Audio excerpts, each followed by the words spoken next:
I am from संबल उत्तर प्रदेश। तो मैं सबसे पहले जॉन एलिया साहब की एक शायरी सुनाना चाहता हूँ। एक शेर। मर चुका है दिल मगर जिंदा हूँ मैं, मर चुका है दिल मगर जिंदा हूँ मैं, जहर जैसी कुछ दवाएं चाहिए। आप पूछते हैं आप अच्छे तो हैं, पूछते हैं आप अच्छे तो हैं, जी मैं अच्छा हूँ बस दुआएं चाहिए। क्या बात है, बहुत ही सुंदर। तो बहुत शुक्रिया। अपनी नज़्में और गज़लें सुनाने से पहले मैं एक रिक्वेस्ट करना चाहूँगा आपसे कि अगर कोई गलती हो जाए तो छोटा भाई अपना बेटा समझ के माफ़ कर देना। ऐसा क्या गुनाह किया जो तुम नहीं मिले, ऐसा क्या गुनाह किया जो तुम नहीं मिले, वो रब नाराज़ हो गया जब हम कहीं मिले। हम ही कसूरवार थे किस्सा इश्क में, अपनी जगह पे हमको तो सभी सही मिले। जो कहते थे कि इश्क है नस नस में हमारी, जो कहते थे कि इश्क है नस नस में हमारी, ऐसे जनाब हमको कहीं भी नहीं मिले।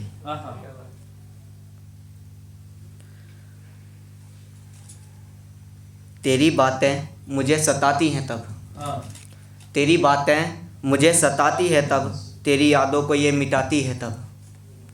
तेरी बातें मुझे सताती हैं तब, तेरी बातों को ये मिटाती है तब, जब ख्याल आता है ज़िंदगी ख़त्म करने का, जब ख्याल आता है ज़िंदगी को मिटाने का, ज़िंदगी का सलीका बताती है ये तब, जब जब तेरी यादें दिल को सताती हैं, तेरा दर्द को भुलाती है ये तब। सिगरेट सहारा है फ़कत तन्हाई का, सिगरेट सहारा है फ़कत तन्हाई का, जब होता हूँ महफिल में तेरी यादें रुलाती हैं तब। क्या बात है, बहुत ही सुंदर। तेरे जाने के बाद नींद छिन गई मेरी, तेरे जाने के बाद नींद छिन गई मेरी, जब भी करवटें बदलता हूँ सुलाती है ये तब। क्या बात है। एक नज़्म है अधूरी सी, जिसका उन्वान भी अधूरा इश्क ही है। आइए एक दास्तां सुनाता हूँ तुम्हें, अपने इश्क का किस्सा बताता हूँ तुम्हें। एक लड़की मेरी नज़रों में जो सबसे हंसी थी, दूर कहीं वो किसी के इश्क में फंसी थी।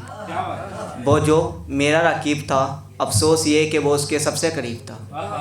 वो जो मेरा रकीब था, अफसोस ये कि वो उसके सबसे करीब था।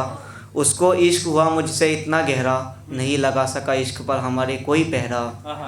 उसको इश्क हुआ मुझसे इतना गहरा, नहीं लगा सका इश्क पर हमारे कोई पहला। ये इश्क बहुत सर चढ़ कर बोला, 3 महीने में ही हमने सारे राजों को खोला। ये इश्क बहुत सर चढ़ कर बोला, 3 महीने में ही हमने सारे राजों को खोला। ये इश्क का मज़ा अजब ही निराला था, इसमें जो लुत्फ़ था वो सबसे आला था, इसमें जो लुत्फ़ था वो सबसे आला था। ये इश्क अजब मज़ा देता है, लेकिन बिछड़ने के बाद एक अजब सज़ा देता है।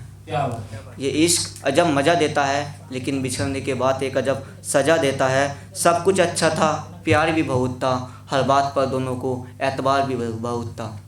अचानक से उसकी बातें बदल जाती हैं, यानी कि उसकी यादें बदल जाती हैं।